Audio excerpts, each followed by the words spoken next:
નમસ્કાર મિત્રો, આજના આ વિડીયોમાં ટેટ 1 રાજ્ય પરીક્ષા બોર્ડ દ્વારા જે પરીક્ષાનું આયોજન થયું છે જેના હાલ ઓનલાઈન ફોર્મ ભરાઈ રહ્યા છે. તો આ ઓનલાઈન ફોર્મ કેવી રીતે ભરવું જેની સંપૂર્ણ માહિતી આજના આ વિડીયોમાં આપેલી છે. તો ચાલો મિત્રો જોઈએ એસસીબી દ્વારા આયોજિત ટેટ 1 પરીક્ષાનું ફોર્મ કેવી રીતે ભરવું. સૌથી પહેલાં ગૂગલ ક્રોમમાં જઈને તમારે વેબસાઇટ લખવાની છે ઓજસ વેબસાઇટ લખશો એટલે આવી રીતનું એક ફંક્શન ખુલશે જેમાં તમારે અહીંયા ક્લિક કરવાનું છે. ત્યાં ક્લિક કરશો એટલે ઓનલાઈન ફોર્મ ભરવા માટેની જે પ્રક્રિયા છે એ આગળની પ્રક્રિયા શરૂ થઈ જશે. તમે અહીંયા જોઈ શકો છો registration, online application, upload, fees, call letter અને અધર એપ્લિકેશન. આપણે અહીંયા ત્રીજા નંબરનું ફંક્શન ઓનલાઈન એપ્લિકેશન પર ક્લિક કરવાનું છે. ત્યારબાદ તમારે એપ્લાય પર ક્લિક કરવાનું છે. એપ્લાય પર ક્લિક કરશો એટલે એક આવી રીતનું ફંક્શન ખુલશે જેમાં અહીંયા ટીક કરીશું એટલે અહીંયા જે ત્રીજા નંબરનું ઓપ્શન છે એસસીબી રાજ્ય પરીક્ષા બોર્ડ એના ઉપર ટીક કરવાનું રહેશે. એમાં તમે ક્લિક કરશો એટલે આવી રીતના એડવર્ટાઇઝ નંબર 3 ભરતી ખુલશે જેમાં ગુજરાતી મીડિયમ સૌથી પહેલાં છે જેનો એડવર્ટાઇઝ નંબર અહીંયા જોઈ શકો છો 51. ત્યાર પછી હિન્દી ઇંગ્લિશ મીડિયમ માટે 52 અને હિન્દી મીડિયમ માટે 53. તમારે જે મીડિયમ માટે ફોર્મ ભરવાનું હોય એના ઉપર તમારે ક્લિક કરવાનું રહેશે. ગુજરાતી મીડિયમમાં આપણે એપ્લાય કરીએ છીએ. મિત્રો આના જ વિશે તમે ડિટેલ્સ લેવા માંગતા હોવ વધારે પ્રમાણમાં તો અહીંયા બાજુમાં ડિટેલ્સ લખેલું છે ત્યાં તમે ક્લિક કરશો તો આ ભરતી સંલગ્ન જેટલી પણ માહિતી છે એ બધી ઓપન થઈ જશે. અહીંયા આપણે એપ્લાય પર ક્લિક કરીએ છીએ. એપ્લાય પર ક્લિક કરશો એટલે આવી રીતનું એક ફંક્શન ખુલશે જેમાં તમારે એડવર્ટાઇઝ નંબર છે, ગુજરાતી મીડિયમ, ક્લાસ 3ની પરીક્ષા, ડિપાર્ટમેન્ટ શું છે આ બધી જ માહિતી ખુલી જશે. અહીંયા આપણે એપ્લાય નાવ ઉપર ક્લિક કરવાનું છે. એપ્લાય નાવ ઉપર તમે ક્લિક કરશો એટલે તમને અહીંયા રજિસ્ટ્રેશન નંબર, જો અગાઉ તમે રજિસ્ટ્રેશન કરેલું હોય તો તમે રજિસ્ટ્રેશન નંબર નાખશો અને બર્થ ડેટ નાખશો.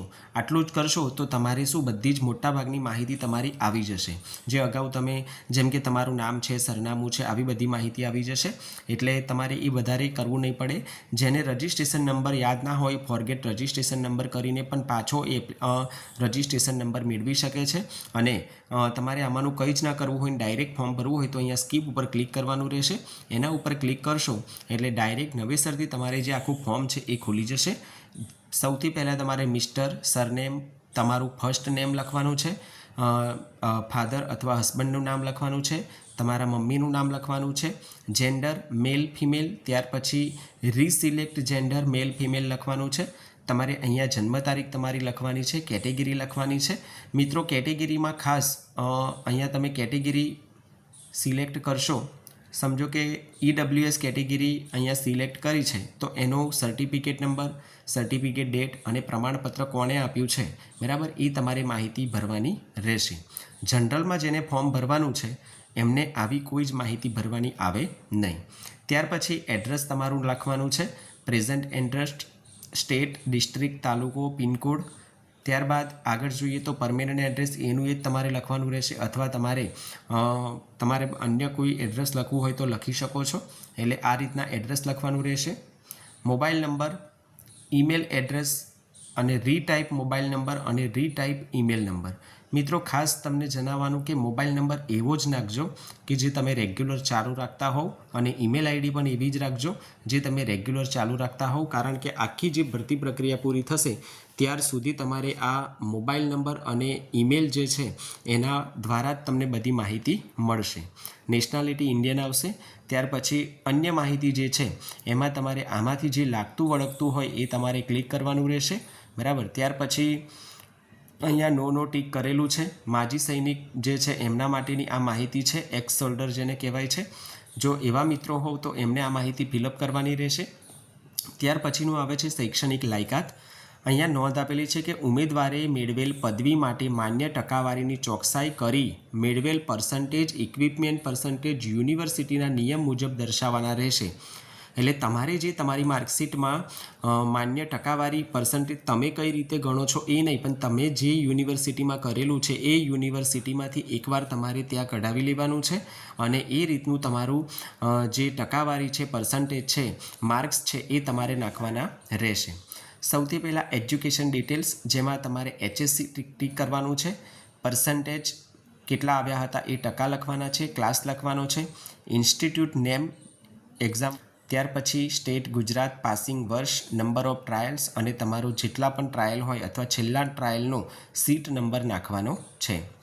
ત્યાર પછી મોર એજ્યુકેશન ડિટેલ્સ, જે કિસ્સામાં ઉમેદવારના ગુણ પર્સન્ટાઇલમાં હોય તે ઇક્વિપમેન્ટ પર્સન્ટેજમાં યુનિવર્સિટીના નિયમ મુજબ રૂપાંતર કરી દર્શાવવાના રહેશે. તમારી યુનિવર્સિટીમાં તમે જે પીટીસી કે બીએડ જે પણ કરેલું હોય, બરાબર, એ યુનિવર્સિટીનો જે નિયમ હોય એ પ્રમાણે તમારે ગુણ એના રૂપાંતર કરી ગ્રેડ આપેલા હોય તો એને પણ રૂપાંતર કરી દર્શાવવાના રહેશે. અહીંયા બીએડ 4 વર્ષનું હોય, બીએલએડ છે 4 વર્ષનું, ડિપ્લોમા એજ્યુકેશન 2 યર્સ અને પીટીસી 2 યર્સ. જેમને જે પણ લાગતું વળગતું હોય એ તમારે ટીક કરવાનું રહેશે. ત્યાર પછી પર્સન્ટેજ નાખવાના છે, ક્લાસ નાખવાનું છે, ઇન્સ્ટિટ્યૂટ નેમ નાખવાનું છે, સ્ટેટ અને પાસિંગ વર્ષ આ નાખીને તમારે અહીંયા યસ ઉપર ટીક કરીને સેવ કરવાનું રહેશે. આટલું કરશો એટલે તમારી જે માહિતી છે એ બધી. ત્યારબાદ મિત્રો તમે સેવ કરશો એટલે એક આવી રીતનો સ્ક્રીન ઉપર મેસેજ આવશે, જે તમારે અહીંયા જે રેડ કલરનો નંબર દેખાય છે SCB 2025-26-51-16-453, આ તમારે નંબર એપ્લિકેશન નંબર છે. આ નંબર તમારે ખૂબ જરૂર પડશે આગળની પ્રક્રિયા માટે, એટલે આનો તમારે સ્ક્રીનશોટ લેવાનો છે અથવા તમારે આ નંબર લખી લેવાનો છે. ઓકે, ત્યારબાદ આપણે આગળની પ્રક્રિયા કરીશું. ઓનલાઈન એપ્લિકેશન બાદ આવે છે, તમે હજુ ફોર્મમાં એડિટ કરવું હોય તો અહીંયા જઈને એડિટ કરી શકો છો. ત્યાર પછી અપલોડ ફોટો સિગ્નેચર, બરાબર, એના ઉપર ક્લિક કરીશું. એપ્લિકેશન નંબર છે ત્યાં આપણે જે નંબર હમણાં કર્યો હતો એ નંબર અહીંયા સિલેક્ટ કરી દઈશું. ત્યાર પછી આપણી જે જન્મ તારીખ છે તમારે એ જન્મ તારીખ નાખવાની રહેશે. ત્યાર પછી તમારે અહીંયા જે કેપ્ચા કોડ આપેલો છે, એપ્લિકેશન નંબર નાખવાનો છે, જન્મ તારીખ નાખવાની છે અને ત્યાર પછી નીચે આપેલો કેપ્ચા કોડ અને ત્યાર પછી ઓકે બટન દબાવવાનું રહેશે.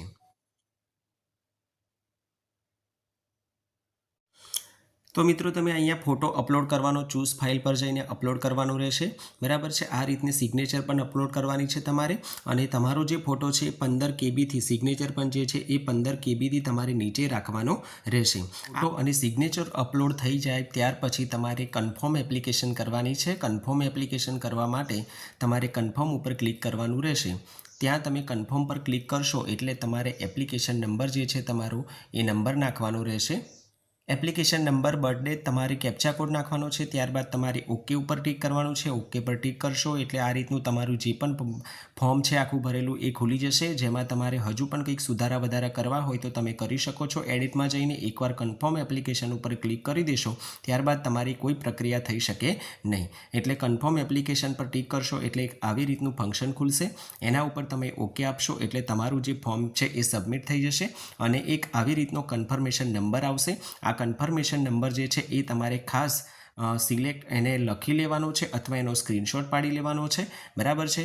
ત્યારબાદ અહીંયા પે ફીઝ ઓનલાઈન નીચે સૌથી છેલ્લે લખેલું આવે છે એના ઉપર તમારે ક્લિક કરવાનું રહેશે, બરાબર છે. એના ઉપર આપણે ક્લિક કરીએ છીએ. પે ફીઝ ઓનલાઈન, ત્યારબાદ તમારે સિલેક્ટ જોબ કરવાની રહેશે, બરાબર. અહીંયા ઘણા બધા ફંક્શન ખુલશે. આપણે કયું ફંક્શન SCB અને એ પણ ટેટ 1 ગુજરાતી મીડિયમ પર ક્લિક કરવાનું છે. ગુજરાતી મીડિયમમાં ફોર્મ ભર્યું છે એટલા માટે. ત્યાર પછી તમારે કન્ફર્મેશન નંબર જે હમણાં આવ્યો હતો એ કન્ફર્મેશન નંબર નાખવાનો છે. એ કન્ફર્મેશન નંબર તમે નાખશો અને ત્યાર પછી તમારી જન્મ તારીખ તમારી નાખવાની છે, બરાબર છે. જન્મ તારીખ નાખવાની છે અને ત્યાર પછી કેપ્ચા કોડ નાખવાનો છે. ત્યાર પછી ઓનલાઈન પેમેન્ટ્સ ફી, તમારી ઓનલાઈન ફી ભરવાની છે એટલે તમારે એના ઉપર ટીક કરવાનું રહેશે. ત્યાર પછી તમારે પ્રિન્ટ એપ્લિકેશન ફોર્મ એ પણ કાઢી લેવાનું છે. ઓનલાઈન પેમેન્ટ ફી પર તમે ક્લિક કરશો એટલે તમે કેવી રીતે ભરવા માંગો છો, બરાબર, UPI આઈડીથી, UPI એપ્લિકેશનથી, એના ઉપર તમારે ટીક કરવાનું છે અને એ રીતે તમારી ફી આખી જે છે એ ભરાઈ જશે. અહીંયા નીચે ઓનલાઈન પેમેન્ટ ફી રિસિપ્ટ, બરાબર, એ તમે રિસિપ્ટ પણ તમારી કાઢી શકો છો અને પ્રિન્ટ એપ્લિકેશન ફોર્મ, તમે જે ફોર્મ ભર્યું છે આ બંને કાઢી લેવાના છે અને સાચવીને રાખવાના છે. તો મિત્રો આ વાત થઈ ટેટ 1નું ફોર્મ ભરવા માટેની. તમારે ટેટ 1નું ફોર્મ ભરતા સુધીમાં કોઈ પણ પ્રશ્ન ઉદ્ભવે તો તમે કોમેન્ટ બોક્સમાં કોમેન્ટ લખીને પૂછજો, જવાબ આપવાનો પ્રયત્ન કરીશું. મિત્રો અહીંયા વિડીયો પૂર્ણ કરીએ છીએ. અસ્તુ, જય હિન્દ, જય ભારત.